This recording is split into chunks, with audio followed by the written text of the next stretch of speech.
आने का इलेक्शन है। मुझे नहीं लगता कि हिंदुस्तान में 10 साल से जो हो रहा है, मैं अगर वो बात यहाँ से बोलूंगा तो वो किसी के लिए नई बात नहीं होगी।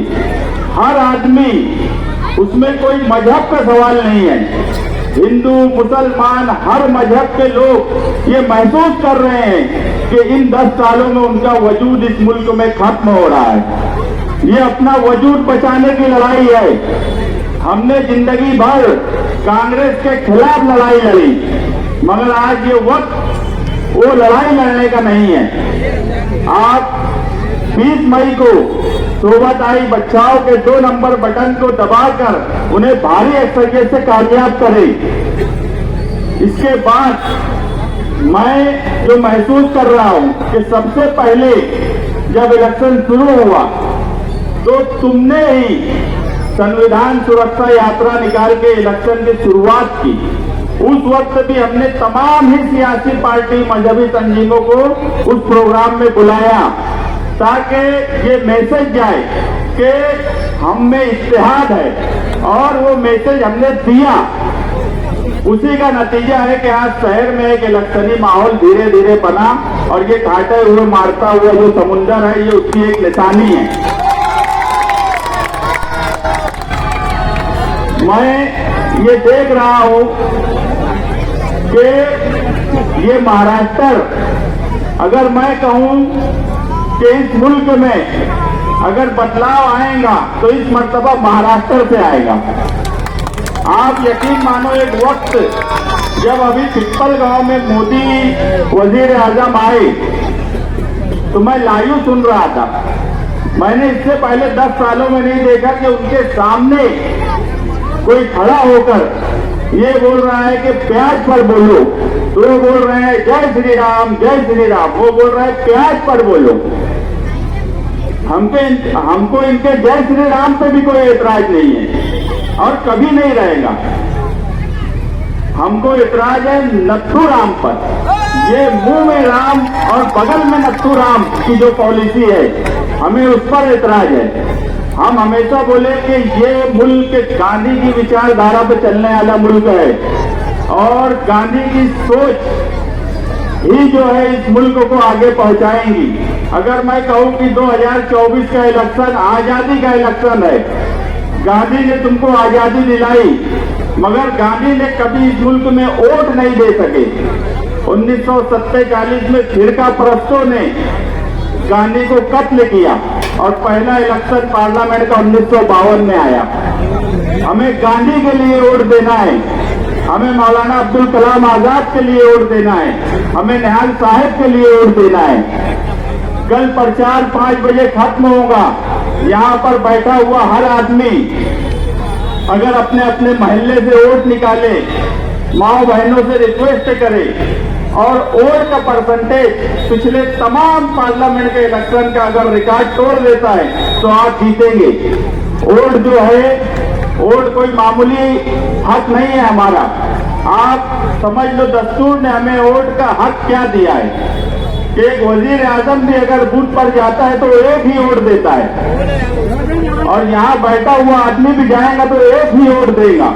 मैं भी जाऊंगा तो एक ही वोट दूंगा। आजम भी तुम्हारी ही तरह एक वोट देने वाला होगा, तुम भी एक वोट ही देने वाले होंगे। ये हक हमें दस्तूर ने दिया है, और अगर वापस बीजेपी सरकार आई तो ये हक हमसे छीना जाएगा। आपको ये हक आपके लिए नहीं, आपके बच्चों के लिए, उनके मुस्तकबिल के लिए ये हक को कायम रखना है। अगर वोट आपकी है और वो पोलिंग बूथ पर नहीं गई तो आप जीरो है। आपको कोई हक नहीं पहुंचता कि फिर इस मुल्क में अगर जुल्म हो रहा है उस पर बोलने का, उस पर एतराज करने का। एतराज वही आदमी करे, वही औरत करे जो पोलिंग बूथ पर जाकर वोट दे। अगर आप पोलिंग बूथ पर जाकर वोट नहीं देते और उसके बाद 5 साल बोलते हो कि ये जुल्म हो रहा है, बिल्किस बानो से लेकर आसमा तक इस मुल्क में कभी ऐसा नहीं हुआ कि बिल्किस बानो के कातिलों को रिहा किया गया। इस पर ही बस नहीं था, रिहा करने के बाद उनका फूल हार किया गया, उनको पेड़े लट्टू खिलाए गए। ये समझ लो इस मुल्क की आत्मा उस दिन मर गई थी जिस दिन उन जालिमों को, जो बिल्किस बानो के पेट में प्रेग्नेंट औरत को मारा गया, उसके बच्चे को मारा गया, उसके पूरे खानदान को कत्ल किया गया, ऐसे जालिम लोगों को जिस वक्त निकाला गया जेल से, उनका फूल हार करना, उनको पेड़ा खिलाना, और उस पर अगर आप एतराज करते हो तो उसी वक्त आपका एतराज हक बजानिब होगा जब आप पोलिंग बूथ पर जाएंगे और वोट देंगे। अगर आप घर पर बैठे हो, कोई वजह से वोट नहीं देते, तो आप समझ लो सिर्फ ये आपका नुकसान नहीं है, ये पूरे मुल्क का नुकसान है, आपके बच्चों का नुकसान है। मेरी आपसे गुजारिश है कि आप 20 मई को वक्त निकालकर वोट देने के लिए पूरा शहर जाए। ऐसा लगना चाहिए कि कोई त्योहार है, आजादी का जश्न मनाया जा रहा है 20 मई को। वो जश्न का माहौल तुमको इस शहर में बनाना है, और मुझे यकीन है कि ये सिर्फ निहाली वर्कर इस शहर का कर सकता है, और वो दम सिर्फ तुम में है। मगर अगर तुम यहाँ से जाने के बाद, सब सुन लेने के बाद घर बैठ गए और कुछ नहीं करे, तो ये मान लेना तुम्हें कभी एतराज किसी बात पर नहीं होना चाहिए, कितनी भी नाइंसाफी हो, कितना भी जुल्म हो। कल जो है मालेगांव शहर में यूपी के योगी बाबा आ रहे हैं। मैं बड़ा हैरान हो गया जब मोतीबाग नाके की रोड से गुजरा, वहां पर कारपोरेशन ने उर्दू में और मराठी हिंदी में बोर्ड लगाया हुआ था नाम का रास्तों का। क्या ये योगी बाबा के आने के बाद उर्दू की पार्टी साइन बोर्ड की हटा दी गई? क्या उर्दू से इतराज है? ये समझते हैं उर्दू मुसलमानों की जबान है, उर्दू हिंदुस्तान की जबान है, उर्दू किसी मजहब की जबान है ही नहीं।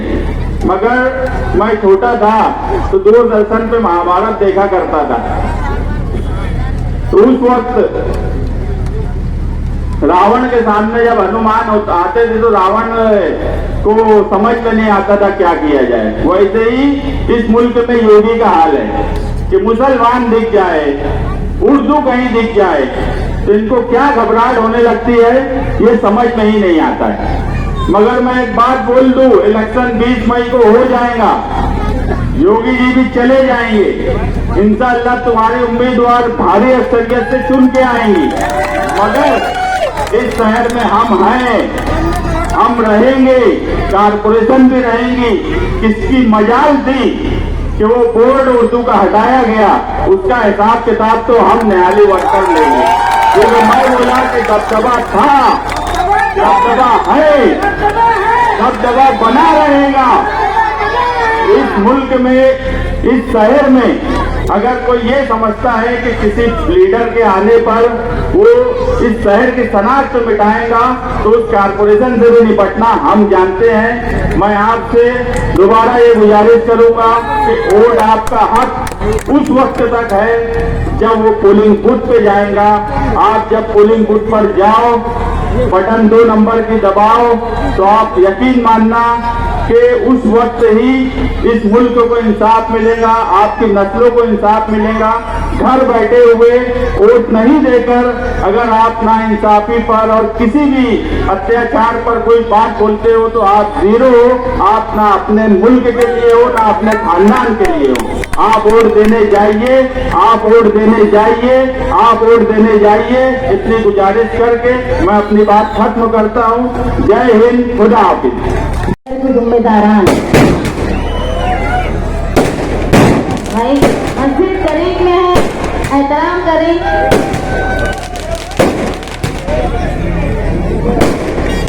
और आप तमाम साथियों, आज यहाँ फतेह मैदान में जैसा लेना, शायद मैंने अपने बचपन से जब से होश संभाली हूँ, साथी निहाल अहमद साहब को यहाँ खड़ा देखा था। निहाल साहब यहाँ तकरीर किया करते थे, शहर के हर कोने में यहाँ से आवाज जाती थी। मैं मानती हूँ कि मालेगांव शहर एक ऐसा सियासती निहाल अहमद के साथ ऐसी मोहब्बत निभाई कि वो निहाल अहमद का वर्षा, वो ताकत पीढ़ियों से दी जा रही है कि आप लोगों की ताकत की वजह से आज मैं सालों बाद निहाल अहमद की जगह पे खड़ी होकर तकरीर कर रही हूँ। ये सारा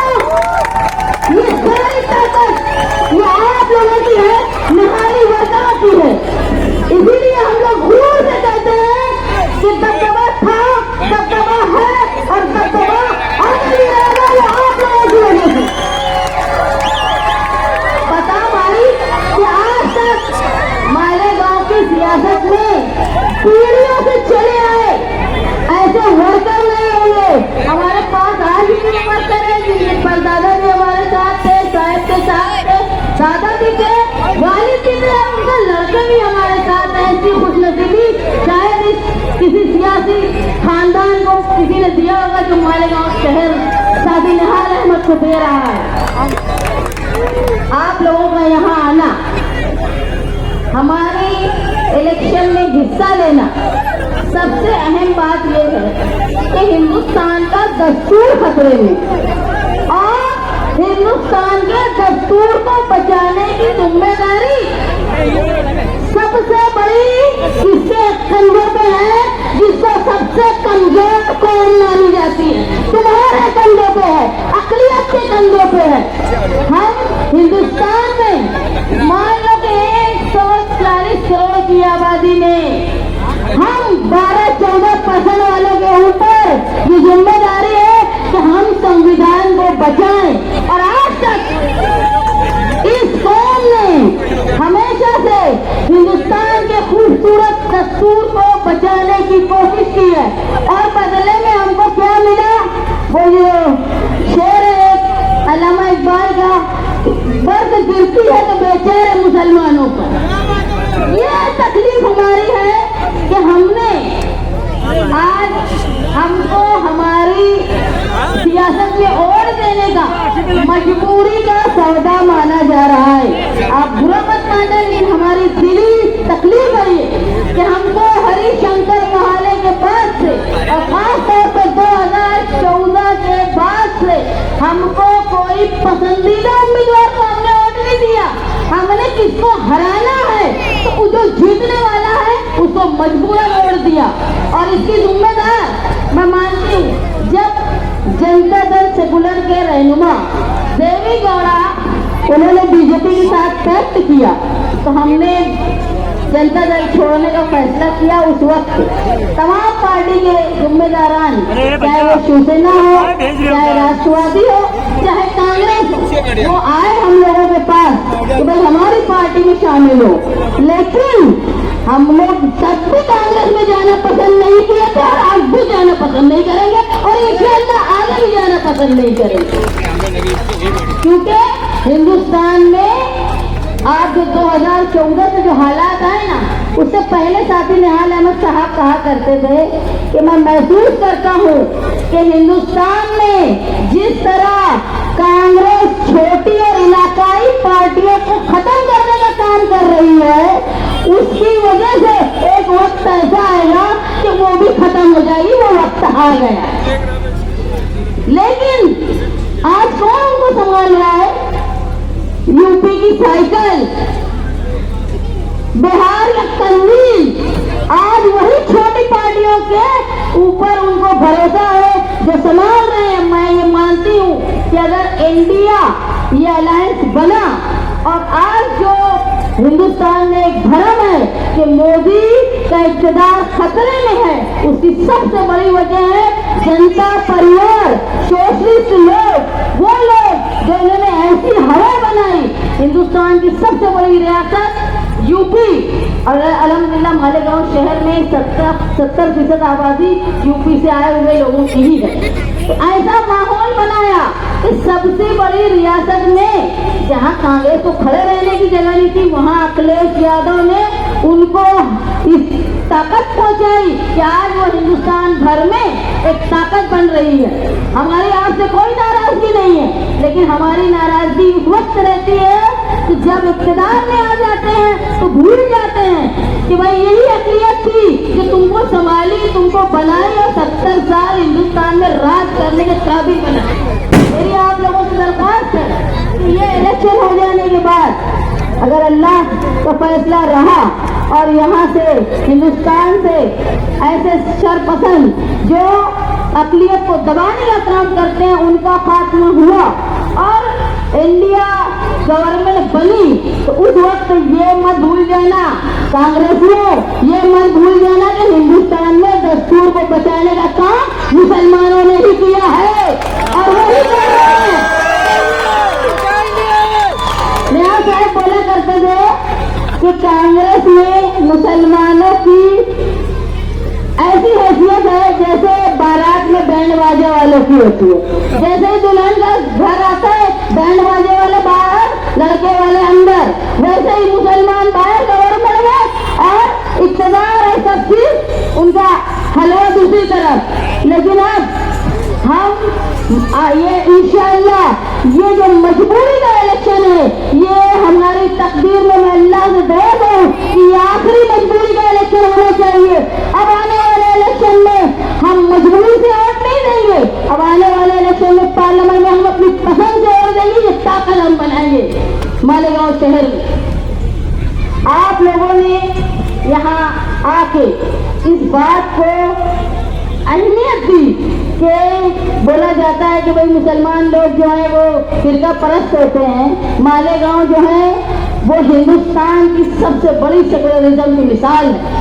ऐसा शहर मालेगांव शहर की जहां आबादी 70% से ज्यादा आबादी मुसलमानों की होने के बावजूद भी मालेगांव शहर में साथी निहाल अहमद साहब ने और साथी निहाल अहमद साहब के वर्करों ने कभी मुस्लिम लीग को पैदा होने नहीं दिया। ये हमारी सेकुलरिज्म है। वरना जहाँ जहाँ यहाँ तक के खुद राहुल गांधी को भी मुस्लिम लीग की कॉन्स्टिट्यूएंसी में जाके इलेक्शन लड़ना पड़ा और वो वहां से जीते। उनको भी बचाने का काम हमने ही किया, अक़लियत ने किया। इसलिए अब जब हम आज हमारे सारी ख्वाहिशात की कुर्बानी देकर आज हम सेकुलर पार्टी के नाम से इंडिया गठबंधन के साथ हैं, तो इंडिया गठबंधन की भी जिम्मेदारी है तो जो संविधान को बचाने के लिए और संविधान को बनाने के लिए हिस्सेदारी कर रहा है, उसमें सबसे बड़ी कुर्बानी देने का काम हिंदुस्तान का मुसलमान कर रहा है। उसकी कद्र जानना चाहिए हिंदुस्तान में कि तुम्हारे 140 करोड़ की आबादी में ये जिनको तुम कमजोर पिछड़े हुए बोलते हो वही बचाने की कोशिश कर रहे हैं। आज आप देखो मुसलमान के साथ साथ दलित है तुम्हारे साथ पिछड़े हुए हैं। अभी ये इंडिया बनने से पहले ही अखिलेश यादव साहब ने अपना एक अलग पिछड़ों के लिए, दलित के लिए और अक़लियत के लिए पीडीए बनाया था। वो ये महसूस कर रहे थे कि हिंदुस्तान में ये सारी चीजें खतरे में। तो कहने का मतलब ये है कि जैसे अभी बोला गया कि वो बुलडोजर बाबा आ रहे हैं मालेगांव में, तो शहर में उर्दू के जो साइन बोर्ड थे वो निकाल दिए गए। इसलिए निकाल दिए गए कि ये देख के बुलडोजर बाबा को करंट ना लगे।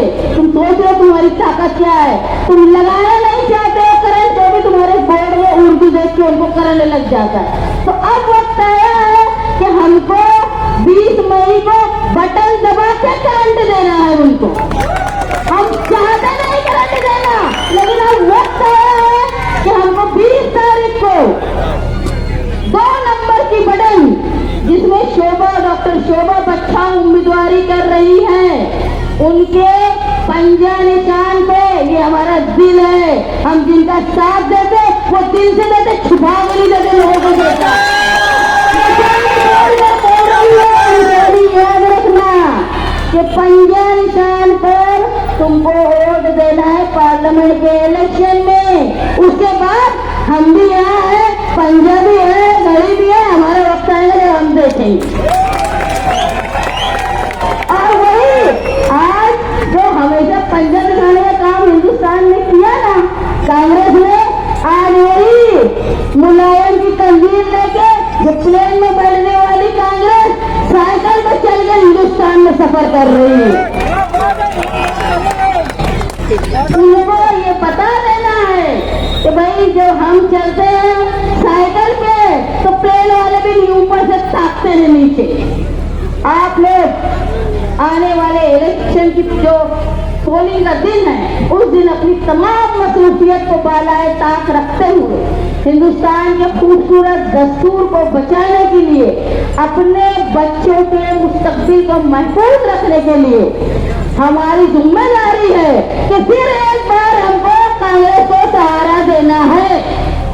निहाली और करो, तुम पर ये फर्ज हो गया है कि तुमको सहारा देना है और हिंदुस्तान में ऐसे फिरका परस्त रहबर और ऐसे फिरका परस्त पार्टी बीजेपी को खत्म करने के लिए इंडिया अलायंस के उम्मीदवार जिनका निशान पंजा है उनको वोट देकर भारी अक्सरियत से कामयाब करना है।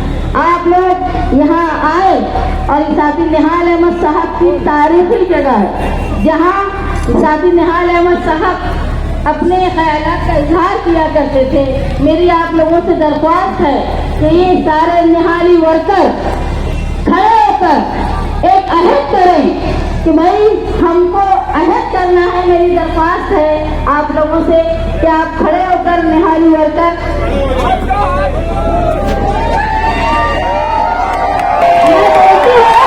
आप लोग इसको दोहराओ, खामोश इख्तियार कर ले।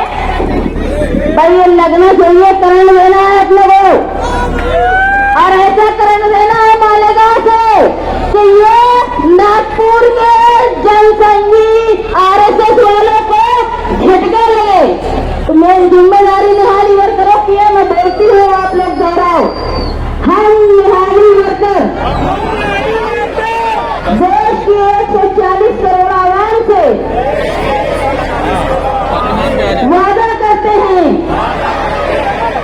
20 मई को नफरत और फिरका परस्ती के खिलाफ देश के संविधान पर बुरी नजर रखने वालों के खिलाफ वोट देकर भारत और इसके दस्तूर की हिफाजत करेंगे। जय हिंद। बोलना नहीं आती है तो भी हमारे भाई मुस्तकीम भाई, हमारी बहन जैसे इनकी और अब सब मेरे भाई, मजहब नहीं सिखाता आपस में बैर रखना, मगर यहां से 2 बार मेंबर ऑफ पार्लियामेंट बन चुके सुभाष जी भामरे जो व्यवसाय करते हैं डॉक्टरी का, उस व्यवसाय से ये गद्दारी कर रहे हैं। क्योंकि मैंने यहां भी सुना, वो बालाजी मंदिर में मंगल कार्यालय में वहां पर एक मीटिंग थी, वहां भी सुना कि जब कोरोना का समय था उस वक्त इन्होंने कहा था कि मालेगांव के पेशेंट धुलिया में ना आवे। अरे जो अपने व्यवसाय से गद्दारी कर सकता है और तुमसे मेरे से गद्दारी करने वाला ये वही होगा। इसके लिए मैं आपसे कहता हूं, ये आदमी को तुम्हारे और मेरे पास मत मांगने का अधिकार नहीं है। सुनोगे आप सब भाई? एक 10 साल पहले भाजपा ने और आरएसएस ने, जिसमें अन्ना हजारे शामिल था, वो योग गुरु रामदेव शामिल था, और बड़ी बड़ी जाहिरातें आती थी, बस हो गई महंगाई की मार, अब की बार मोदी सरकार। अरे झूठे पे सवार होकर इसे 10 साल सरकार चलाई। 10 साल पहले 350 रुपए सिलेंडर बिकता था, आज 1100 रुपए बिक रहा है। 1100 रुपए बिक रहा है। 5 किलो अनाज मुफ्त देते हैं और 5 किलो अनाज पकाने के लिए 1100 रुपए का सिलेंडर लेना पड़ता है। ये तो सारा इंडिया का हाल है, ये तो भारत का हाल है, ये जग में, वर्ल्ड में कहीं नहीं ऐसा। हमारे खड़गे जी ने कहा है वो 5 किलो देते थे ना, हम चुन के आए तो हम 10 किलो देने के लिए तैयार हैं। उन्होंने 1100 रुपए सिलेंडर करा ना, हम 500 रुपए करने वाले। ये सब बात ध्यान में रखना जरूरी है। एक मैं आपसे गुजारिश करना चाहूंगा कि सुभाष जी भामरे 10 साल तक यहाँ मेंबर ऑफ पार्लियामेंट रहे, कुछ साल तक मंत्री रहे थे। उनके 10 साल में ये पूरे लोकसभा क्षेत्र में क्या बदलाव हुआ, यदि बदलाव हुआ होगा तो वो हमारे पास मत मांगने के लिए आ सकते हैं। बदलाव नहीं हुआ होगा तो उनको कहना है हमारे इधर नो एंट्री। कहोगे आप सब भाई साहब? आज तक मालेगांव का रिकॉर्ड है। मैं आज बात कर रहा था मुस्लिम भाई से, उन्होंने कहा जितने भी कुछ इलेक्शन हुए 2-4 हजार वोटों से ज्यादा वोट यहां नहीं गिरे। मैं आपको रिक्वेस्ट करता हूं पिछले टाइम 2000 वोट गिरे होंगे तो गिरे होंगे, अभी एक भी वोट उनको नहीं गिरना चाहिए क्योंकि वो जातिवादी पार्टी है। उन्होंने हमें बताया, सालों की लड़ाई चली बाबरी की और राम मंदिर की, जहां पर बाबरी उन्होंने तोड़ा, वो सही था या गलत था वो समाज तय करेगा, मगर जहां से तुम्हें बाबरी गिराई फिर वहां क्यों ने मंदिर बांधा, ये भी उनको पूछना जरूरी है। तो सालों से नेहरू जी कहते थे, शास्त्री जी कहते थे, इंदिरा जी कहती थी, मोरारजी कहते थे, राहुल गांधी कहते थे, हम मंदिर बांधने के लिए तुमको अलग जगह देते हैं, वहां पर मंदिर बांधो। तब सुना नहीं, मंदिर मस्जिद गिराई, और जब कोर्ट का निर्णय आया, कोर्ट का निकाल आया, तो वहां पर उन्होंने मस्जिद की जगह पर मंदिर नहीं बांधा। मंदिर कहां बांधा? तो फिर इनका मकसद सिर्फ इतना है, हिंदुस्तान में दोनों समाज को इनको लड़ाना है, इनके माथे फोड़ने हैं और अपनी राजनीति करनी है। ऐसे राजनीति करने वालों से आप दूर रहिए, इतनी विनती करता हूं। हमारे जो इंडिया आघाड़ी के उम्मीदवार है, शोभा बचाओ, इनकी निशानी है पंजा, पंजा के निशान के सामने बटन दबाओ, उनको चुनकर दो। मैं आपको उनके तरफ से लफ्ज देता हूं, ये जो महिला है, ये महिला नहीं, कर्तव्यगार महिला है। आपके जो कुछ सवाल होंगे वो पार्लियामेंट में जाकर वो वहां पर खड़ी करेंगी और आपके पक्ष में निकाल ला के देंगी। यही संदेश देता हूं और यहाँ पर रुकता हूं। जय हिंद, जय भारत।